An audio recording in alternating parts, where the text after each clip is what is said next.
Welcome back, everyone, to the latest episode of Deep Dive. Sorry, I was almost spoke in Tagalog because we mix it up depending on the guests we have.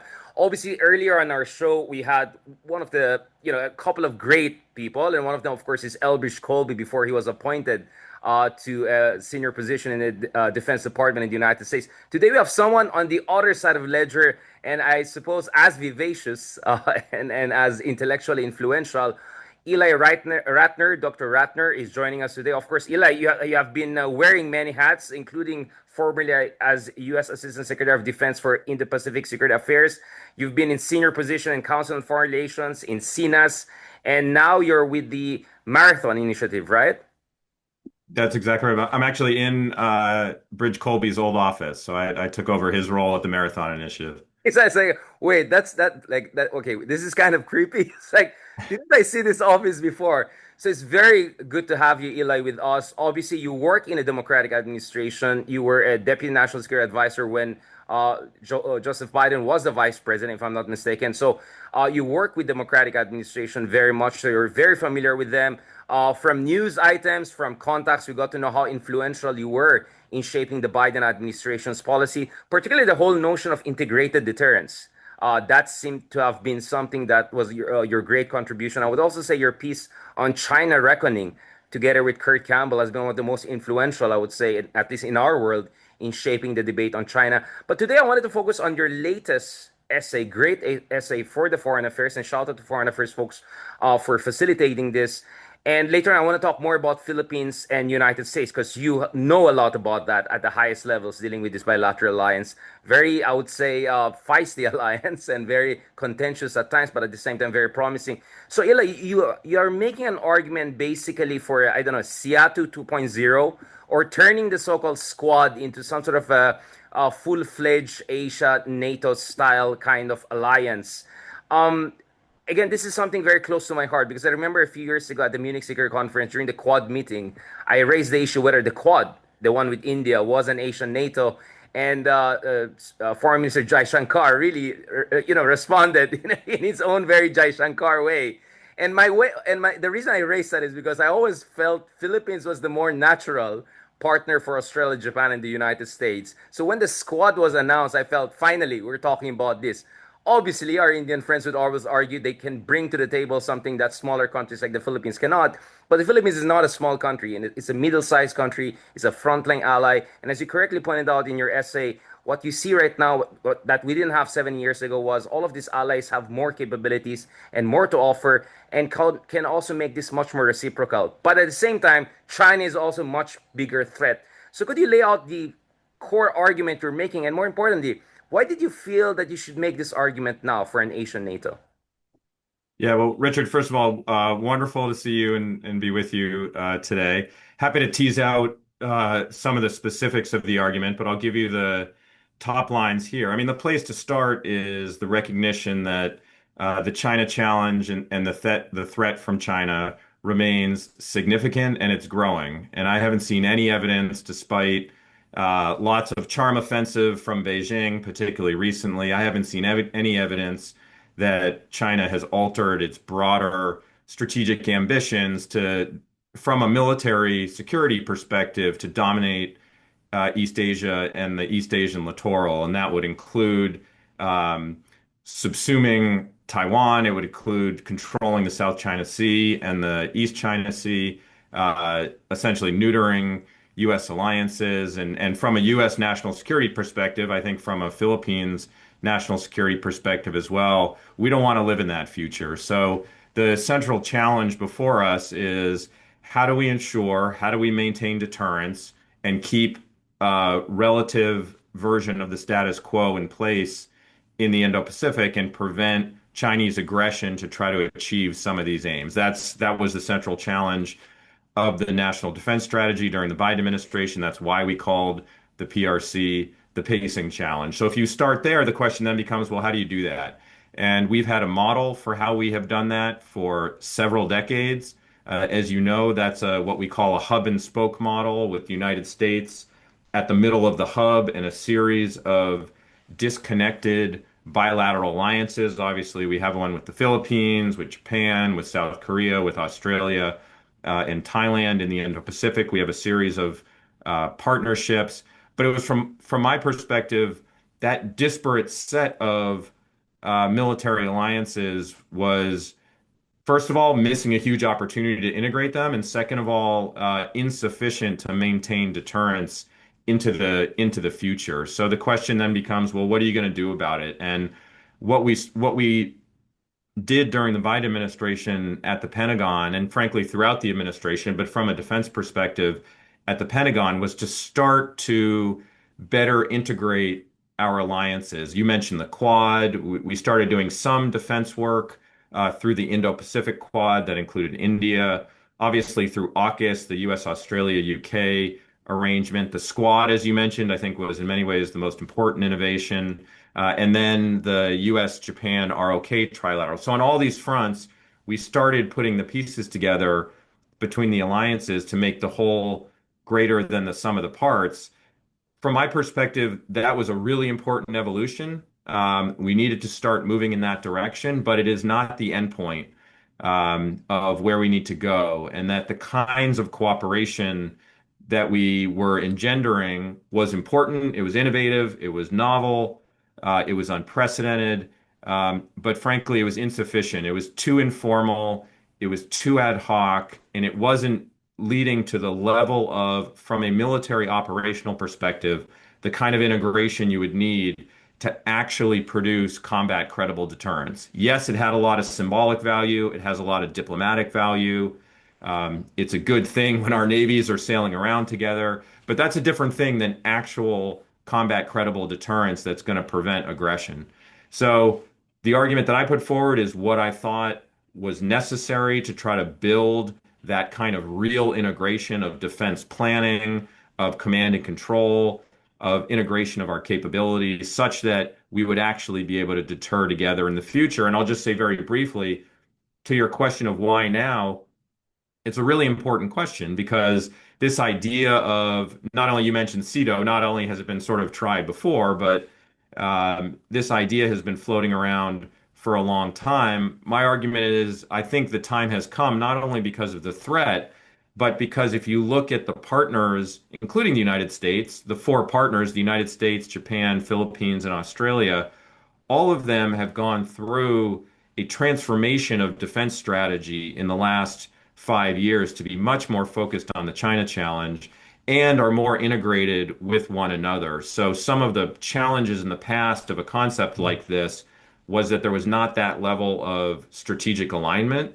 And I think that's really changed. So that doesn't mean to undersell the political challenge of this and the diplomatic challenge of this, and I'm sure we'll talk about that. But from a strategic perspective, I think the time had actually come where there was enough alignment between those four countries to try to move forward with something like this. So why don't I stop there? We can jump into whichever aspect Absolutely. No, you thank think you is so most much. interesting. I think Eli, I overdid the framing a while ago, so I was more than happy to give you also the chance to lay out.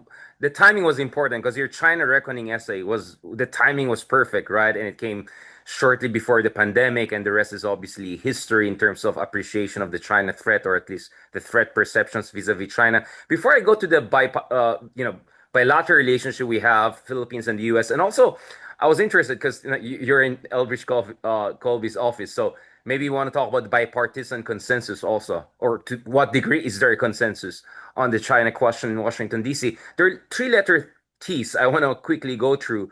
Obviously, let's start with the biggest one, the Trump factor. So everyone would say Trump 2.0 is very different from Trump 1.0. I'm already eating to the latter part of our discussion, but I think one thing you'll notice in the Philippines is that this is the most, I won't say at least, well, it's the least Trump skeptic, I would say, nation probably in this part of the world. The level of, I would say, goodwill towards even the second Trump administration, I think is unmatched. I didn't see that definitely in Europe. I didn't see that in Australia, across the region. Um, uh, at the same time, you also hear a lot of strategic sympathy, if I can put it that way, from Secretary of State and National Security Advisor Rubio. We had obviously Elbridge Colby also in Manila the other year talking about the need to double down on this alliance, the very things you were busy doing during the time I and Colby were discussing these things initially. So, what is a Trump factor here? Because the Trump 1.0 many would say, and you also work in the Obama administration. One of the reasons why Trump 1.0, and I think up until now, was very much appreciated, and I'm being honest about it, is there was a sense that the Obama administration was not as forthcoming, especially in light of the Scarborough Shoal crisis. But also when the arbitration award came out in 2016, I think the National Security Advisor back then, Rice, was in Beijing. It's like, and we got a lot of mixed signals from back then, your also administration and Obama. But with Pompeo coming to Manila in 2019 in March, right after the what was that, the second Trump Kim Jong Un Hanoi confab, there was a very clear articulation of U.S. commitment, mutual defense treaty commitments in the South China Sea, which later on the Biden administration, of course, continued when you were also back in office again in a much more senior position. So I'm already eating to the second part of our discussion, but in many ways, this is what makes our bilateral relationship special. So in the Philippines, I don't hear as much criticism of Trump, but everywhere else, I was just in Canada for a week as a visiting scholar. I was in Europe back and forth at least 4 or 5 times this year. Um, what is the Trump factor here from your understanding of the lingerie of American foreign policy in this part of the world?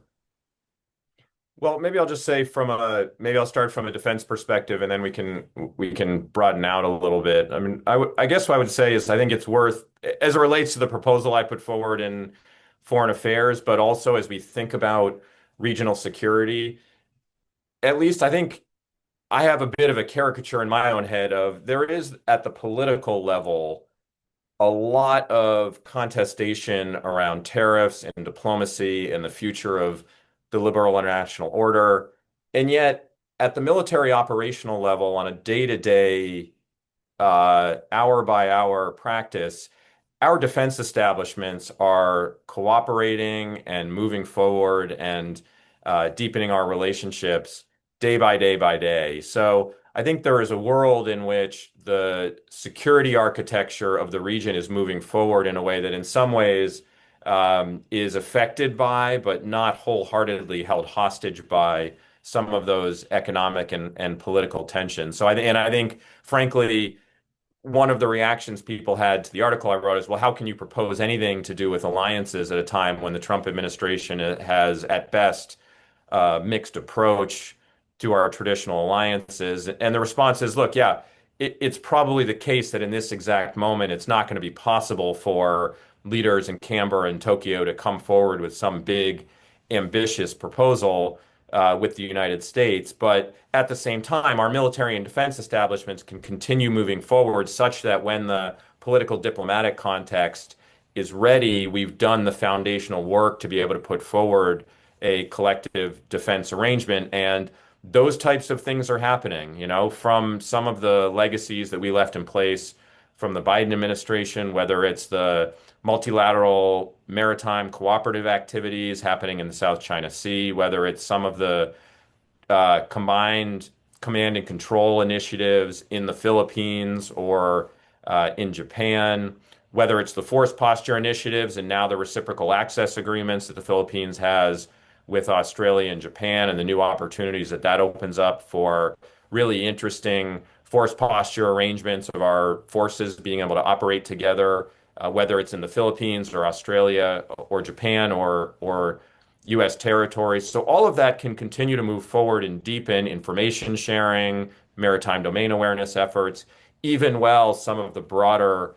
diplomatic and political tensions remain. So, long way of saying fully recognize the political diplomatic climate in the region, but I don't think one should say that that is carbon copied on top of the trajectory of the security relationships. And there is a obviously a reality of the mounting China threat that isn't going away for the Philippines. It isn't going away for Australia or Japan. And in fact, one of the things that I've been watching very closely, as obviously you have as well, is that even as Beijing has been, in some ways, presenting a friendlier face to the United States, talking about some kind of détente, trying to lure President Trump into a more collaborative relationship, and even while Beijing is trying to present itself as a source of stability in the world, in the region, the military coercion on the water has continued and increased just as expected at Scarborough Reef, obviously, with the lawfare and some of the activities there around Second Thomas Shoal, where despite efforts to find an arrangement there that is more stable, the PRC continues to test the Philippines and the United States there, and obviously elsewhere in the region, Taiwan, continued acts of military coercion. So all of that is continuing, and for countries like the Philippines that want to maintain their sovereignty over time, you're going to have to be attuned to that threat, despite again the some of the political diplomatic issues. So I think that that's where there is a security reality to all of this that we need to continue to address, even while the Trump factor continues. So from a defense analysis, yes, I think from I guess what I would say to your broader question is what we don't see out of the Trump administration right now is a coordinated, synchronized China policy across the government. So we have the Pentagon apparently writing a national defense strategy that's going to continue to identify China as one of the priorities for the department, and yet you have uh, the Treasury Department and other economic agencies taking economic actions against some of our closest allies that are undermining our ability to do some of those big things on defense and security. So I do think we don't have that level of integration. There isn't a clear approach to the region yet, and it does seem to be very much dominated by trade and economics right now at the senior most levels. So I think we'll just have to see whether or not, whether it's the case of India or Japan or Australia, whether or not the Trump administration and our allies can find a place of, even if neither side is fully satisfied, mutual agreement of settlement on some of the trade and economic issues, and then we can get back to the business of focusing on China. But clearly, there has been a disruption here, and I do worry if it continues unabated, it will start to weigh down our standing in the region. No, thank you so much for that. I mean, I think that's the best answer I can give as far as any question about the second Trump administration is concerned. But inevitably, that goes to the second letter T, which is, the trade and tariff issue, because that has introduced a lot of tension into bilateral relationship with Japan. Former Prime Minister Ishiba really responded by saying we have to defend our national interests. You also quoted him in your essay, I think, poignantly. Albanese was recently in China, and a big part of that was what China was willing to offer even more in terms of trade and bilateral relationships. So you can see the tariff issue and deficits when it comes to trade front has played into China's hands in certain ways. And that's why I was wondering, because basically your argument is something that I've also been making, especially during the Duterte time, which is this kind of institutional entwinement between Pentagon and the Philippine defense establishment, which really held, and you know it better than me firsthand. But also this, what you're implying is there's some sort of an insulation of the defense partnerships from the, maybe not noise, but more than noise that we see on the political and economic front. But nevertheless, I mean, you know it very well. In the Pacific, trade and tariff issues are very important. And we see how China is exploiting that by, sometimes even projecting a common front with South Korea and Japan, right, as the three most industrialized countries in this part of the world. Now relations with India are also very tense. How do you see us working through that in the coming years? I know in your essay you talked about, well, maybe this will be something for the next administration, but some would say maybe Trump 2.0 is not the end of the story, that we'll see more insularity from America, let's say under J.D. Vance or other kind of administration in the future. So I was wondering how do you see the trade and tariff front, because that's important to the Philippines. Again, very quickly, President Marcos Jr. visited Washington, D.C. recently, and there was a lot of expectation during that visit. And to be honest, I mean, of course, if you go deep into the weeds, you'll say, well, the Philippines got exception on key issues like services sector, etc.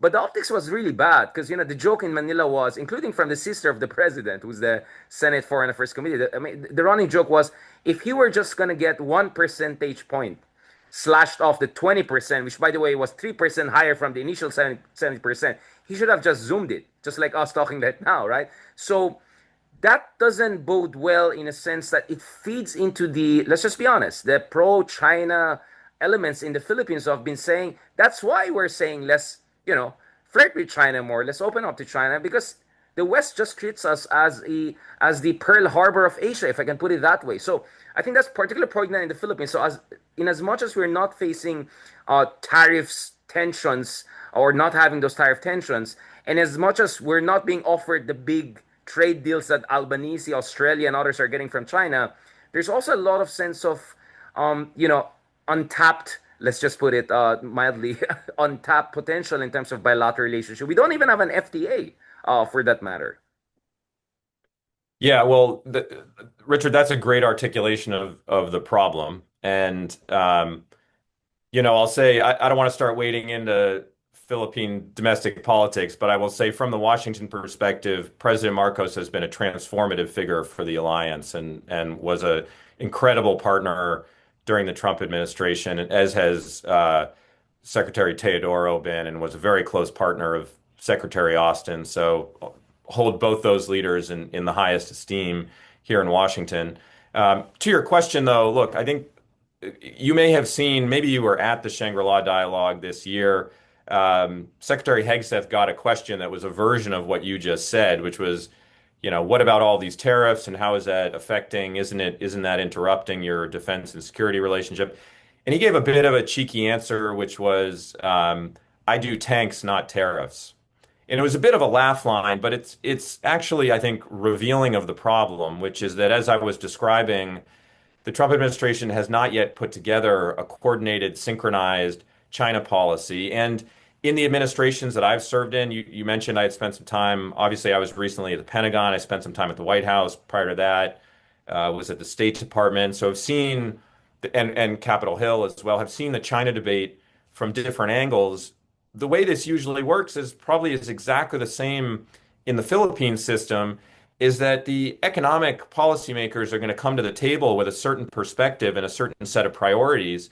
And you have to have the national security agencies and the defense agencies there as a counterweight to say, yes, I understand you have those economic priorities. We also have these defense and security priorities, and therefore we have to find a way to meet in the middle and compromise on our overall national policy. And I think what we've seen to date across the board on the economic relationships, the India tariffs probably being the most recent stark example, but as has been true with Japan and Australia and others, is that it appears like the economic policies are being made with no consideration for the geopolitics, no consideration for the security issues, and the result is that, I do tanks, not tariffs. Either we need the Pentagon, you know, more in the room making those arguments.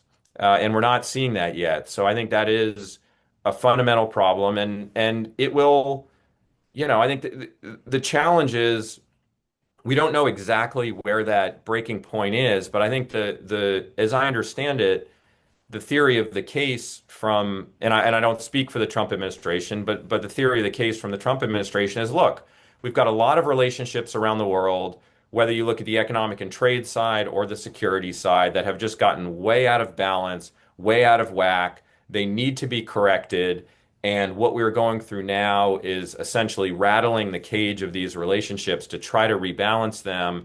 And hopefully we'll get there. I think in some instances, as it relates to defense spending, we are getting there. We've obviously seen that in Europe. We may see versions of it in the Indo-Pacific and similarly on trade. So maybe it will have the effect that they want to have of some kind of rebalancing of what was a very asymmetric relationship that was no longer really aligned with power balances and political realities in the world. So maybe we'll get some kind of rebalancing. Things will settle down a little bit, and then we can again get back to the business of dealing with our preeminent national security threats. I think that's the overall theory.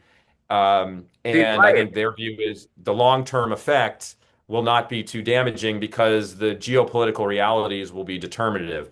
I think the problem with that theory is really twofold, and I'd be interested, Richard, in your views, but the problem is twofold in my perspective. Number one, these kind of actions can stimulate domestic political perspectives and forces within partner countries that will send them in a certain direction even if the really proximate issues are settled. So there will be a lasting effect of these domestic politics where it will be either politically impossible to work more closely with the United States or just not politically attractive to do so. So you can really affect the domestic politics in a way that the geopolitics won't matter as much because countries don't always act in their exact hard reality geopolitical interests. The domestic politics matter a lot. So what kind of domestic politics are being kicked off in these countries? What kind of domestic political debates are being affected here? We saw recently in South Korea the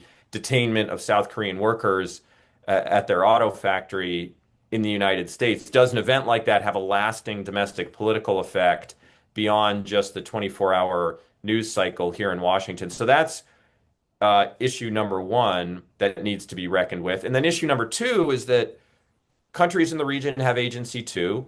And in this environment of uncertainty, they are going to start searching for alternative forms of security and prosperity. And that doesn't mean that they're just going to, flip to be pro-China per se, but it does mean they're going to start hedging and diversifying their relationships and creating alternative institutions. And from a defense perspective, making different arms purchases or starting new military exercises or doing new forms of military diplomacy with other partners that are going to last into the future. And that doesn't mean that they're anti-American, but it does mean that the centrality of the relationship with the United States may be less than it was before. And to an extent, what I worry about is whether it's at the international level or the regional level, groupings of countries starting to move forward without the United States. Because the United States is seen as not cooperating or walling itself off. And there will be an enduring nature or stickiness to those institutions and that level of cooperation that will leave the United States potentially less influential and more isolated in the future. So I think it's probably too early to tell. We don't know where in that story we are right now, whether we get to the 18 months from now, things have settled down and everything's more or less back to normal, but maybe from a US perspective, even better because it's more balanced, or we find ourselves in the future where even if we get over the hump of these near-term tensions, we've really jacked up the domestic politics in these countries, and they're working with others in non-U.S. institutions in a way that do leave the United States on the outside looking in. But Richard, would love your perspective on what it looks like from there in the region. I mean, obviously, as Filipinos, we always feel our political system is a poor copy of a problematic original, which is the American political system. As we speak, there's another corruption scandal, and we're wondering about the American jurisprudence, the pork barrel politics from America, which we inherited about a century ago. So, when you were talking about the theory of the case of basically the Trump people, it reminded me of this theory of the case that, oh, we needed a Duterte to kind of give a tough love, to our bilateral relationship, to jolt it out. Obviously, we're on the other side of the stick. You're the superpower. I get it. But that's always the defense I hear or apologia that you need a Duterte for the relationship, to be much more intense. So basically, we should be thankful to what Duterte did throughout those years. That's why things, elevated to the next level. And always my easiest answer is that, there are 1,000 ways to get to Damascus, right? And probably we chose the most damaging one. And as you correctly pointed out, you also don't know what are the kind of effects you're having on the other side of the ledger. You may have a point of no return in terms of damaging the domestic foundations of that relationship. Exactly. But Yeah. so that's, I think we kind of read this in a similar way, although we're talking about two populist leaders under very different geopolitical conditions, but nevertheless, it's relevant to the Indo-Pacific affairs. Now, what I found interesting in your intervention, and I think now we're answering the timing also, why your piece is very timely or why the timing now, the concept of national economic strategy, national economic security is something that kept on coming up, especially with our conversation with our Japanese counterparts last year in MITI, in Defense Ministry. I wonder, isn't that probably a way for the US to kind of create more coherence that that folks maybe from the more geopolitical defense background can say, these are the things we have to do because this is good for our national economic security. Isn't that a way to bind it together? You mean in terms of thinking about working more closely with our partners and our allies? Yeah, in terms of a superstructure that could create an organizing principle for different parts of the American administration and state to create a coherent policy on Asia, basically. I would hope so. I mean, again, and I think to the extent that you're going to see a differentiation between what maybe a future Democratic administration would argue versus what the Trump administration is doing it now, at least in the Asia context, I think what you would see is exactly, Richard, the point that you're making, which is um, if we truly want economic security and we want supply chain security and we know that we need to work with our partners to prevent China's predatory economic practices. Doesn't it make sense rather than just building a wall around the United States, why don't we build a wall around China? And why don't we work with our closest allies and partners to create economic relationships that do, as you say, redound to our security interests? Because when it comes to supply chains, I mean, there's only so much that the United States can reshore back to the United States. Some of that we probably ought to do. But the idea that U.S. security will be maximized by having an autarkic economy where we don't need anything from anywhere around the world, I think on the timelines we're talking about is unrealistic and furthermore unnecessary because what we should be doing is building constructs with our closest allies and partners that again create positive feedback in terms of supply chain security and otherwise, and we can do that. And we need it from a defense perspective because, as a number of folks have argued, the scale of the China challenge is such that, and I saw this at the Pentagon from a capacity perspective, just purely from whether it's the number of missiles that you need or otherwise the way that we were thinking about the future of the defense industrial base was not that just here in the United States we needed to build as much as we can, but rather we needed to grow the overall pie by including allies and partners in that effort. And that's why we were doing that's what AUKUS was about, and also some of the guided munitions work that we were doing in Australia, the co-production and co-development work with Japan, some of that work similarly with India and Philippines as well, that we need all of our partners growing from a defense industrial base perspective, and that includes supply chain security and otherwise, and there has to be an economic component to that. So it does seem to me that from a defense perspective and an economic perspective, that's the case. I just think obviously there are folks inside the administration who view the particular economic relationships and dynamics with these specific countries as, again, intolerable in their current status, whether it's India or Japan or otherwise, and they believe they have to fix those first. So I think we'll just have to see what the sequencing looks like here. But right now, it's hard to imagine the Trump administration pivoting to a multilateral construct in the Indo-Pacific, even among our closest partners. But I think, again, from a technology perspective or a supply chain security perspective, to me, that makes a whole lot of sense. And the last letter T, because I want to go back to the bilateral relationship, especially the Luzon Economic Corridor, among other things that you folks negotiated during Biden under the trilateral Japan, Philippine, US. I called it JAFUS so that it rhymes with AUKUS, and in many ways, it could be part of the kind of arguments you're raising there. The transition cost, right? So in economics, there's a menu cost, right? If you create a new business, you have to pay for the menu cost, right? In geopolitics, transition costs are serious, right? Because if we were, let's say, for the sake of argument, to announce that, let's say tomorrow, you made certain proposals in your essay that, this is where the headquarters could be, this is where the joint intelligence, but let's say tomorrow this happens magically, there will be a response by China, right? Or there could be a response by China, or there could be an incentive by China to respond even before it's announced if they caught wind of this through their intelligence network, etc.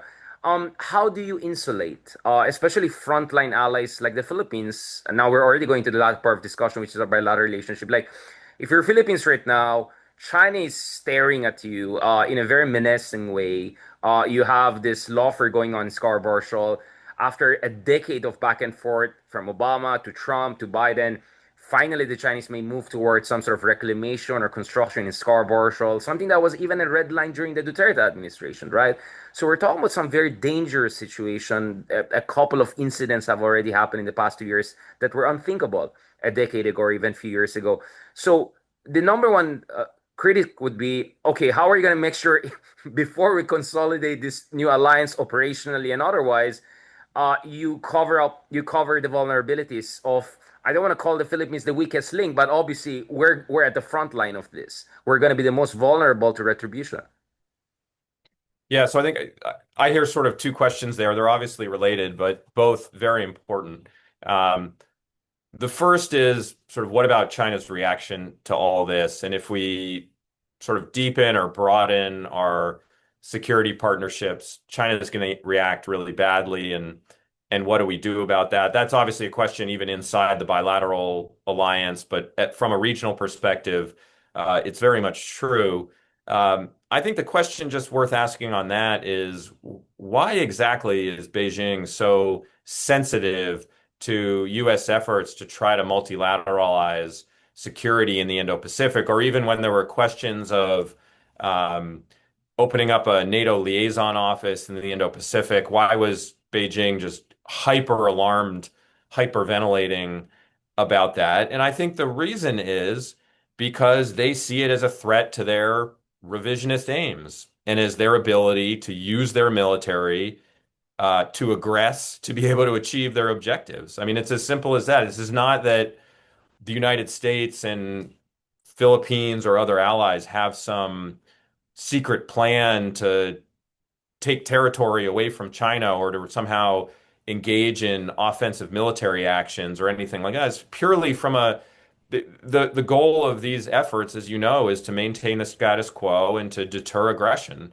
And Beijing believes that, probably rightly, and this is part of my argument, that a more integrated set of alliances that where the whole was greater than the sum of the parts from an operational perspective actually would provide that deterrence into the future. They don't want to see that. Their strategy is and has always been trying to isolate individual partners, weaken the alliance with the United States, but at the very least, isolate all of these various coercive efforts and not have a united front of allies pushing back at the same time, saying, no, collectively, we're saying to Beijing, hey, you gotta stop that. So I think the sort of protests about this from Beijing should be expected, but we should understand why. It's because it's going to prevent their ability to use aggression to achieve their aims. And it is not as if we don't do it, they're going to give up on their strategic objectives. They're going to do it anyway. So it is a matter of, do we just bury our head in the sand and let Beijing slowly come to dominate the region, or are we willing to endure a level of friction required to stand up and say collectively, hey, we're not going to allow this to happen. So for me, there is no peace or stability in pretending that the threat isn't there or that it's going to go away. Rather, you have to be serious about what might be necessary to respond to it. So that's on the China threat. And as you mentioned, if we were going to go down this road, which I think we should, then we ought to spend some time thinking about and preparing for the types of coercion that we would expect, whether it's economic, military, political, cyber, etc. We're not going to be able to perfectly eliminate China's ability to use its power to impose cost on countries, but we can try to ameliorate it, and that would have to be part of this. But again, the long-term priority of maintaining Philippine sovereignty in the long term, I would think would be the priority. And if you really want that, if you don't really care about that, then you can make all these compromises and you don't have to really stand up with a firm spine. But if you do want to maintain Philippine sovereignty, then you're going to have to endure. So I think that's just going to have to be a factor of life, and Beijing will get over it, but the reward will be longer term deterrence. On the institutionalization question, it's a great question, and I thought a lot about that because you obviously have some skeptics in Washington of the U.S.-Philippine alliance who say, look, as folks in the region may be looking at Trump, you may have people in Washington thinking, well, what if we get another Duterte or a future leader who is going to be more pro-China, more or less pro-America? And my thinking on that was always, well, that's the reason why we have to do more as an alliance, right? That's why we have to continue to institutionalize and move as fast as we can to work bilaterally to help the armed forces of the Philippines modernize. That's why we have to help develop our force posture in the Philippines in a way that really delivers for the Philippines people. That's why we have to be integrating the Philippines with our other allies in the region so that they're more integrated and embedded with one another. And I guess my sort of the way I would describe the ambition part is that I think if you look at the um, how sort of complex and advanced America's alliances in the Indo-Pacific are, it has been the case that the U.S.-Japan alliance, the U.S.-Korea alliance, the U.S.-Australia alliance were sort of the highest, most advanced alliances in the region. And the Philippines was just a little bit of a laggard in terms of where it sat relative to those others. And I guess my perspective was always, and this is, I think, guiding what we were doing at the Pentagon, is let's do everything we can to elevate the U.S. Philippines alliance to sit astride those other alliances as a premier alliance in the region. I think we're on the path to get there. Obviously, it's going to take some time, but that was the goal. And I think if you achieve that goal, then the alliance becomes and it is this way in a sense already, but it become in the Philippines, and you know better than I do, but if you could achieve that, it becomes so embedded in the security of the country that yes, political leaders may differ and sometimes significantly in the way that they do in sometimes in South Korea or sometimes in Australia, but at the end of the day, the alliance itself is perceived as a good necessary thing, and the variance of those political swings is smaller. And so I think that's and the ability of a leader to come in and say, hey, this alliance thing, it's bad and we don't need it and we're going to downgrade it becomes less and less possible over time. So I don't know how far we've come in achieving that goal, but I think the more we commit to the US Philippines alliance and the less we sort of stand back and are skeptical about it, the more likely we are to achieve that future. But I'd love to hear from you how institutionalized you think the alliance is at this point. No, I mean, the question of Duterte comeback comes up practically in every capital I visit, who are very excited about the Marcos Jr. administration and all. And I always say, well, first of all, let's not forget the Philippines has taken so much risk by taking China to international court. Even during Duterte, we did not really throw away the arbitration award. There was a lot of rhetorical posturing on the part of Duterte, but the foundations of the alliance were there. You know it better than anyone else. And my point is now with the transparency initiative, we're again at the very front line exposing Chinese bullying in the South China Sea and beyond. But obviously the added element now is Taiwan, right? Again, this has to do with the work of your administration, where when the new EDCA facilities, some of them facing Taiwan or close to Taiwan, were open up. This is during your time. And more importantly, I would say also related to Taiwan in some ways, or more than some ways, is the Japan, Philippine, US trilateral. In a lot of ways, I suppose this has to do something with Taiwan, right? How do you think the Taiwan element makes the Philippines not only, in a prime position to be as, let's say, gold standard as the other key allies, but actually very much central to America's strategy and preservation of an American friendly regional order? How do you see the Taiwan element coming in? Because as we speak, there are more joint exercises close to the area. You were very correct on the China point, because I remember China was also making a lot of noise when we hosted the Typhoon missile system. And we had Hmm. some of the top Filipino generals on this show and my other platforms who openly said, well, the more they're panicky and picked, the better, right? This is part of the game, right? And in the end, China didn't do anything, right? They made a lot of noise. Although the counter argument to that is, they'll just make noise until they go irrational, like Putin in the case of Ukraine, right? Because I remember very well a week or two before the Putin invasion of Ukraine. I was talking to folks in Munich on the silence of Munich Security Conference, and they were saying, "No, Russia is this, Russia is that." Now, I'm not saying Beijing is the same as the Kremlin oligarchy. I think the Communist Party of China is far more institutionalized and sophisticated, I would say, in many ways, and China is still a status quo rising superpower compared to a declining Russia. But again, I think the counter argument to what I raised a while ago and in defense of what you said was then you just prepare, right? Before you make the big announcement that we're going to create a nation, NATO, you pre-position everything, right? So that just in case China wants to do something crazy, you're there to respond. So that automatically, I think, covers that up. But I still want to get your point because you were there in the Pentagon when these new ETCA bases were opened, and the majority of them were facing Taiwan or seemed to be doing something about Taiwan. And that shaped the policy of the second Trump administration in many ways on Philippines and the Taiwan question. Yeah, well, maybe this is your fourth T, Taiwan. But Actually, thank you for pointing that out. Yeah, yeah. I smuggled that in. Yeah. yeah, no, it's a really important question. Maybe I'll just say on the Typhoon, given that issue got so much news. The five T, Uh, that's the other T.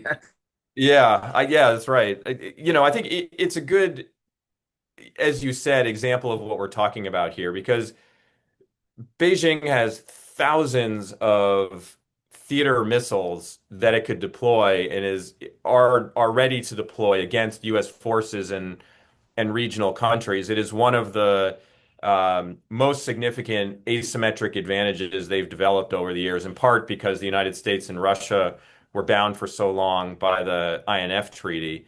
Um, and they don't want to see that asymmetric advantage go away. So they have thousands of missiles.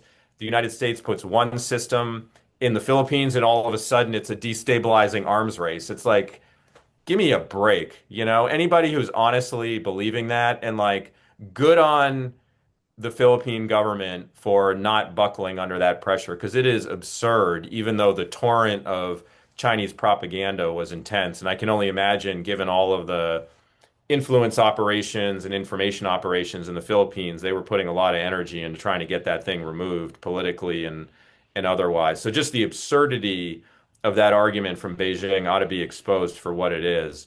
Um, on the I guess on the Taiwan question, a lot of different ways we could take that question, but I think where probably most folks would agree is that the number one priority ought to be to maintain peace and stability in the Taiwan Strait. We are all committed to that.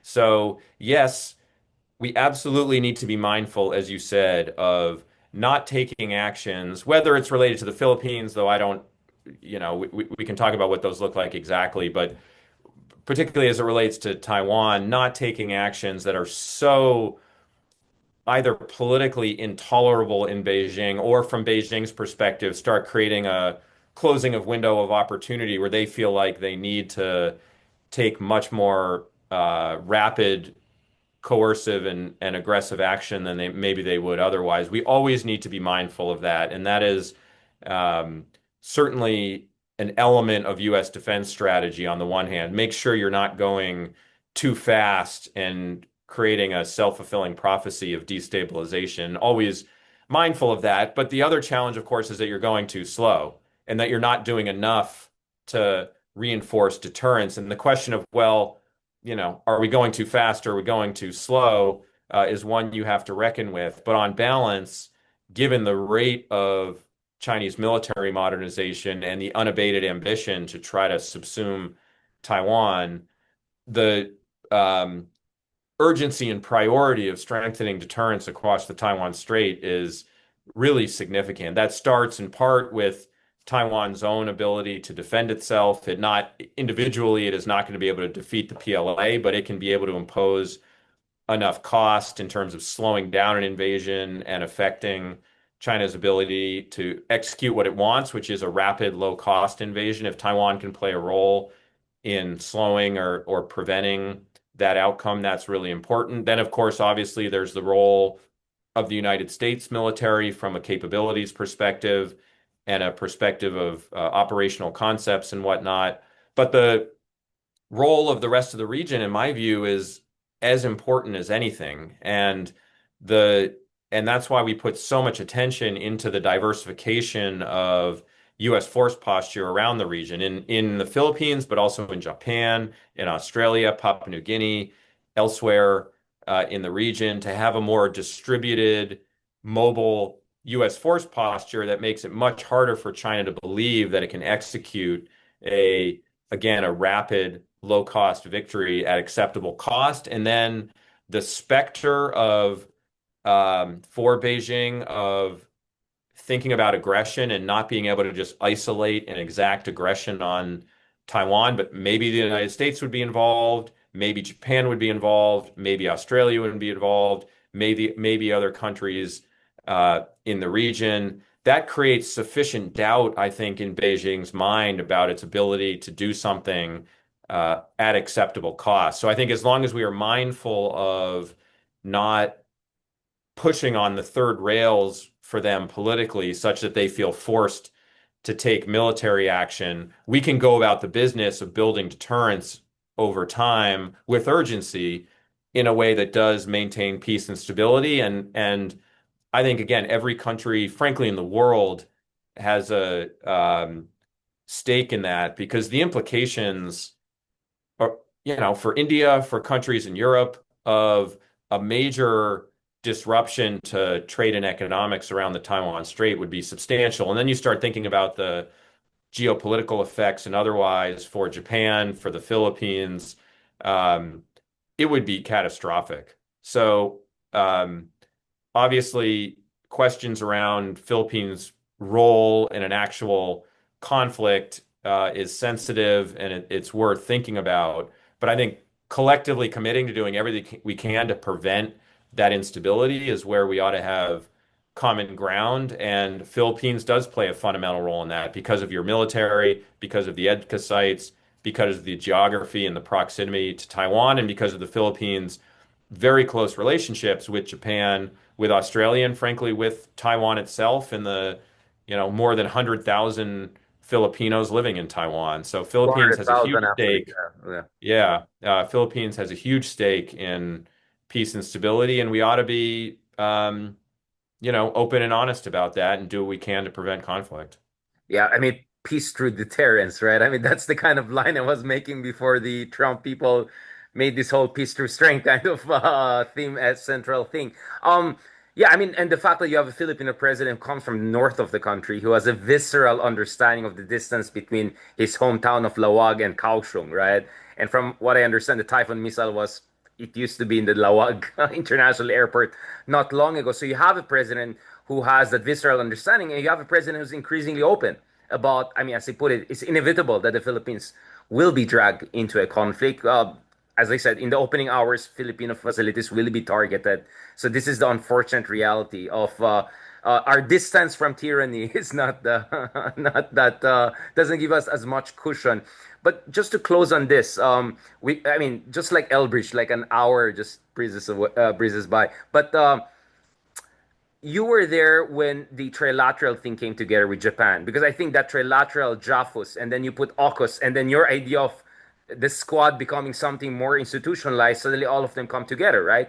Like pieces of puzzle. But one of the things that really piqued our interest on the JAFUS one was how, especially with Japan, I sensed it with the team of Prime Minister Ishiba when he was here in Manila a few months earlier, was the Luzon Economic Corridor. The idea that this has to be a comprehensive alliance that gets into science and technology, semiconductors. I come from the American-built city of Baguio City, where and we have Texas Instrument there since ever, right? And I always felt someone who was based also in Taiwan for a while, I always felt we could be part of the semiconductor business at a higher level than where we have been for past decades. And then, of course, the Philippines has huge reserves of strategic minerals, critical minerals like nickel, which are China free, unlike in Indonesia or the cobalt or lithium in Latin America, cobalt in Africa, right? So the Philippines can be part of this long-term development strategy. And I was even wondering when I was reading Lai Thizer's New York Times piece about, he was talking about this kind of a new blocks, economic blocks of, close allies in the American bloc, the neutral allies in the China bloc. I mean, you could easily see the Philippines perfectly fits into that. So I don't necessarily see kind of a zero sum, but actually, thanks to the efforts of your administration with the JAFUS, you could see clearly how all can come together. National economic security, national development, and geopolitical security. So I wonder what do you think is going to happen to the Luzon Economic Corridor? Because I'm not hearing as much, understandably, from the Trump administration. Nevertheless, talking to folks from the Heritage Foundation, from people who have probably an understanding what's happening inside, they're still optimistic that a kind of a sectoral free trade agreement could come together. maybe on the critical minerals because of the geopolitical relevance, we can come together, and just the pull of Taiwan and the semiconductor issue. All of these things, as you correctly pointed out earlier, create the structural conditions or the direction of the wind that perhaps could transcend these political vicissitudes of our democratic system. Well, I'm not going to predict the future of the Trump administration's trade and economic policy, but I think and I think we talked about some of the concerns earlier, but I guess on the glass half full side, it is clear that this administration is prioritizing commercial activity in terms of its foreign policy. And so as you look at the future of what used to be USAID, the future of sort of US development assistance and State Department priorities and our diplomacy, I do think there are opportunities if there are, big economic things to do together that the Trump administration may be interested in those and may be willing to pull together, whether it's on critical minerals or uh, semiconductors, artificial intelligence, if there's ways to work with partners and there's a sufficient piece of that is happening in the United States or with the United States, then I think that may be attractive. I think the big question, Richard, for all of this is where do the domestic politics in the United States go around questions of protectionism? There's the question around tariffs. I don't think those are going to go away entirely, probably anytime in the near future. But for a future administration, whether it's a Republican administration or a Democratic administration, this question of, well, is it going to be a base level of tariffs that kind of come down over time, or are these going to be just a feature of U.S. foreign policy of very high tariffs at all times? And then similarly on the question of economic blocks, or maybe multilateralism is a dirty word in Washington right now, but is there a way for U.S. foreign policy or the U.S. government to somehow square the circle around the domestic politics of trade and economics and protectionism with the benefits of working more closely with our allies and partners around some of these questions? And from my perspective, it is a vitally important question because, as you said at the very beginning of our conversation, it is widely recognized by Asia experts in Washington that the economics are the lifeblood of the region, and we can't be cutting the knees out from under the economies of our partners and expecting them to do more on security and to be our enduring partner. So that has to be part of the equation. I've never been comfortable with the notion that China is the economic partner and the United States is the security partner. America has the biggest economy in the world. We are now, our wealth is growing and the growth of our economy is now Biggest outstripping. stock of foreign direct investments, one of the biggest, far Exactly. bigger than China. Yeah, I Yeah. never bought that So, ASEAN line that like the yeah. bifurcation never made sense to me. So we got to find from an U.S. Asia strategy question and from a China challenge question, we have to find a way to do this. And I think from my perspective, one of the things I would like to see from Democratic leaders as they're thinking about, and I think Rahm Emanuel has done this quite effectively, but there are others, is how to pose the very real China challenge in a way that shapes not only U.S. foreign policy, but U.S. domestic policy as well. And is there a way to design a regional economic policy in the face of the threat from China that is uh, politically viable here in the United States? I think that's where the rubber meets the road. And I think an effective leader here in Washington could get us there, but it's going to require that kind of leadership because the domestic political trends are as they may be around the world, but here in Washington, trending toward supporting protectionism. So we're going to have to get that balance of alignment with allies and protectionism right. And I think what you're calling for makes a lot of sense, but the domestic politics here are going to be a big piece of that.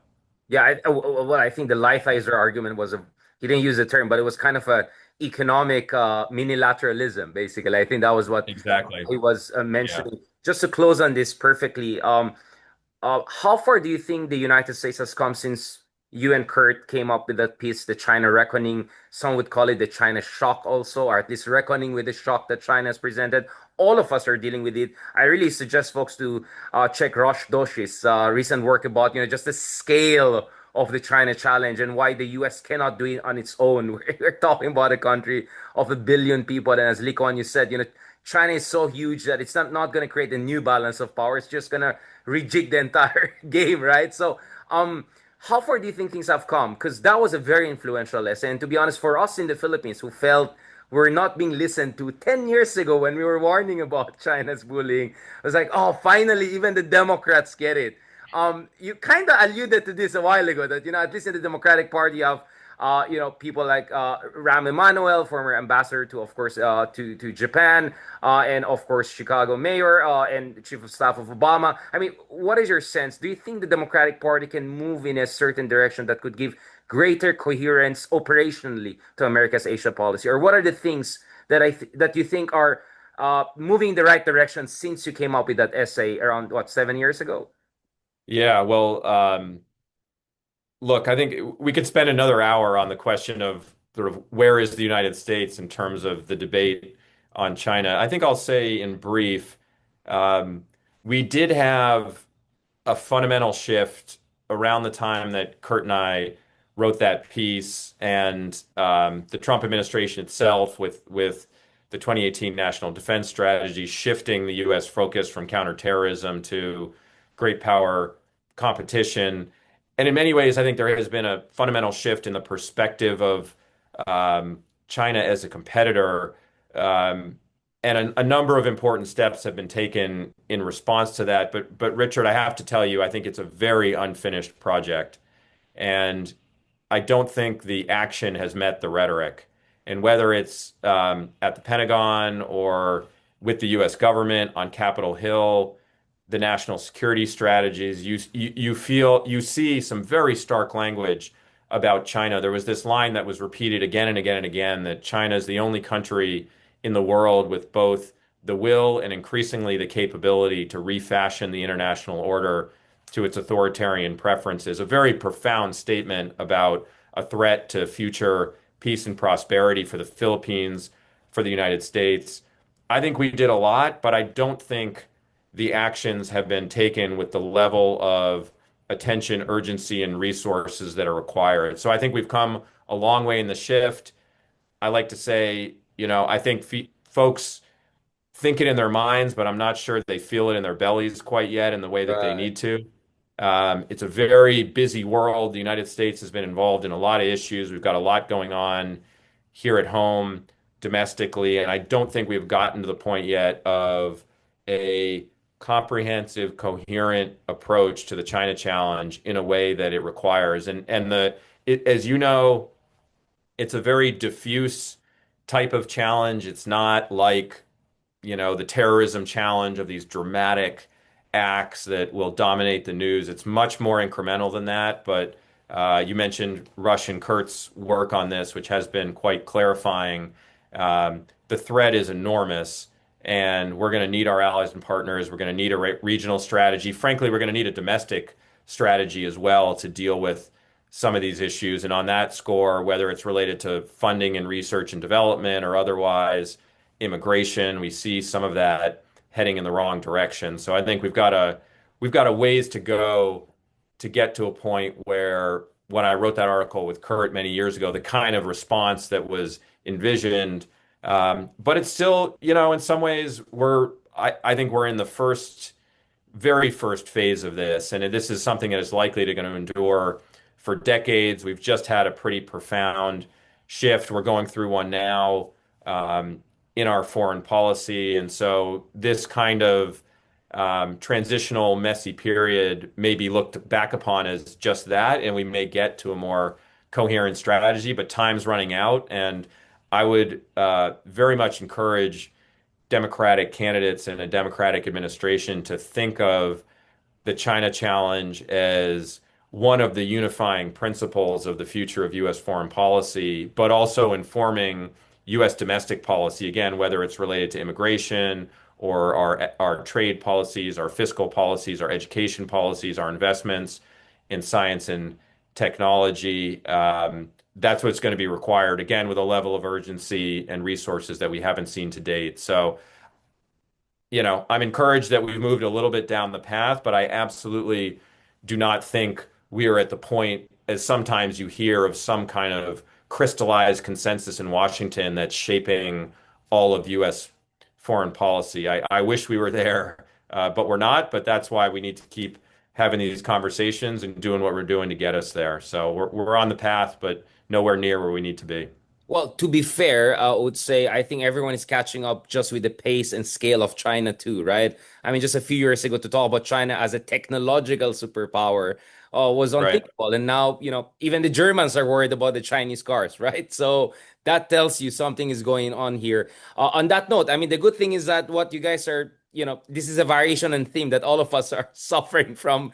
These are the debates you hear in Manila, in Tokyo, and also Canberra. So in that sense, we can share in the same misery. But as the Chinese would say, the journey of 1,000 miles start with the first step. Probably we took that first step a long time ago, but the next big step, as you argue in your foreign affairs piece, which I really recommend people to read, even if you won't agree with people won't agree with you. I really suggest people to check that. I mean, as Fitzgerald said, right, the sign of true intelligence is to have all these contradictory ideas and keep still sane. And I very much see that in the kind of conversation we had. Thank you so much again, Dr. Ely Ratner, for joining us from the same institution that we had Elbridge Colby from the Marathon Initiative. Also, of course, you were formerly Assistant Secretary of Defense for Indo-Pacific Security Affairs at the Pentagon. And of course, before that, you worked in the Senate, you were in the National Security Council, you work also with President Joseph Biden and Vice President also Biden back in the day. Thank you so much, Eli, for giving us the 360 views within a single hour, which perfectly sets the tone, hopefully, for our future